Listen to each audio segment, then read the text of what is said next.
Bigyan natin ng opinion, reaction yan itong post ng PTB4. Mabilis na aksyon ng bagong DPWH Secretary Vince Dizon. Nagsampa na ng kaso sa Ombudsman laban sa mga tiwaling opisyal ng DPWH at ang mga contractors. Ito. Breaking. Formal nang inihain ni Department of Public Works and Highways Secretary Vince Dizon ang unang batch ng mga kasong kriminal sa office of the Ombudsman laban sa mga sangkot umano sa maanomalyang flood control projects. Kabilang sa mga inireklamo sina dating, ito na, DPWH District Engineer Henry Alcantara, Assistant District Engineer Bryce Erickson Hernandez, Construction Section Chief JP Mendoza, at iba pang opisyal ng Bulacan 1st District Engineering Office. Mayroong tinawag ni Senator Lacson sa kanyang privilege speech na BGC. Hindi yung Bonifacio Global City, Bulacan Group of Contractors. 5 sila. So, itong tatlong na pangalanan na nasampa ng kaso, kasama na. So, may 2 pa. Bulacan Group of Contractors na namamayagpag sa casino na nagpapatalo ng milyon-milyon. Grabe. Gayon din, ang mga kontraktor na sina Mark Alan Aribalo ng Wawao Builders. Ito yung nanginginig. Parang pinagamit lang niya ang kanyang lisensya. Ito yung kontraktor sa mga ghost project sa Bulacan na na-discover mismo ng Pangulo. Sally Santos ng Sims Construction Trading. Ito yung nagdi-deliver ng pera sa DPWH na at one time 245 million ang kanyang daladala. Maria Roma Angeline Rimando, tauhan ito ng Madiskaya. At si Zara Diskaya ng St. Timothy Construction Corporation.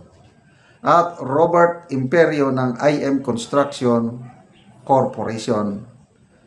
So, yun ang mga nasampahan ng kaso. At pasalamat tayo sa mabilis na aksyon ng bagong DPWH Secretary. So, paano kaya kung walang Secretary Vince Dizon ngayon? Ano kaya ang mangyayari? Ano kaya ang galaw ng dating Secretary Manuel Bunuan? Napakabagal gumalaw. So mabuti na lang din at nag-resign at ito na mabilis ng aksyon ng ating bagong Secretary. So although saludo ako sa mabilis na aksyon, mayroon lang akong pangamba ng kaunti. Kumusta ka ang mga ebidensya? Kasi ombudsman yan, napakataas ang standard ng ombudsman bago ka na iintik, bago kanya sampan ng kasong graft sa Sandigan Bayan. Dapat may probable cause o beyond that, yung certainty of conviction. Baka naman mahina ang ebidensya, sayang lang. So, sana nga, dahil ang nabasa ko tungkol dito kay Secretary Vince Dizon, he is a doer. Maganda talaga ang kanyang performance.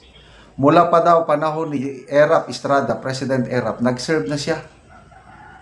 Then from Erap, pagdating ng Gloria Macapagal Arroyo administration, nag-serve na naman siya. And then Pinoy Aquino administration, nag-serve na naman siya. Duterte, nag-serve siya. I think ang una niyang position is basis, chairman siya sa BCD, Basis Conversion Development Authority. And then later on, napunta siya sa pandemic response. And then ito na ngayon, pang-5 administrasyon na Erap, Gloria, Aquino, Duterte, Marcos, pang-5 na. So dito mo makita, matino siya. Wala siyang sa mga politiko. Ang kanya, trabaho lang. Bigyan mo ng trabaho, gawin niya. Yan ang maganda. Sana mas marami pang katulad ni Secretary Vince Dizon. May pag-asa pa ang ating bansa. So, good luck sa kasong ito. Sana, kailan kaya natin yung masampulan ba, maindik Palagay ko, malakas ang ebidensya laban dito kasi very glaring, mga ghost, mga ano, kaya sinampa na. So at least meron ng ano, may agi, mayroon ng produkto yung panawagan ng Pangulo na managot kayo, mahiya naman kayo. Ayun, sampa. So ang hintayin na lang natin is yung formal na activation ng Independent Commission para imbestigahan lahat ito. So itong kay Secretary Vince Dizon, panimula lang. And to me, it's a good development. Kasi kung hihintayin pa niya ang Independent Commission, matagal pa yan.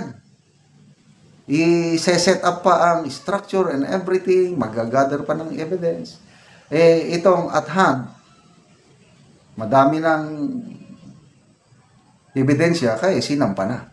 So, I hope na itong pagsampa ng kaso sa tiwaling DPWH officials and contractors, mag-send na ng strong message sa mga nagbabalak pa.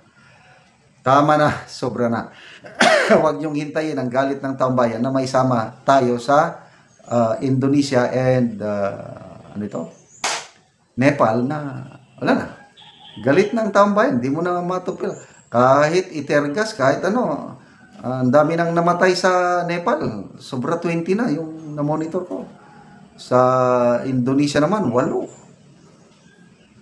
Ang Pilipino, mapagpatawad, mapagpasensyoso, kaya hindi pa natin ginagawa yon. So hopefully, itong mga ginagawa ng gobyerno ngayon, na mabilis na pagsampa, yung galit ng taong bayan, medyo makontrol. At diyan na lang po tayo sa social media, magbuhos ng galit. Huwag lang yung karahasan dahil hindi maganda sa ating bayan.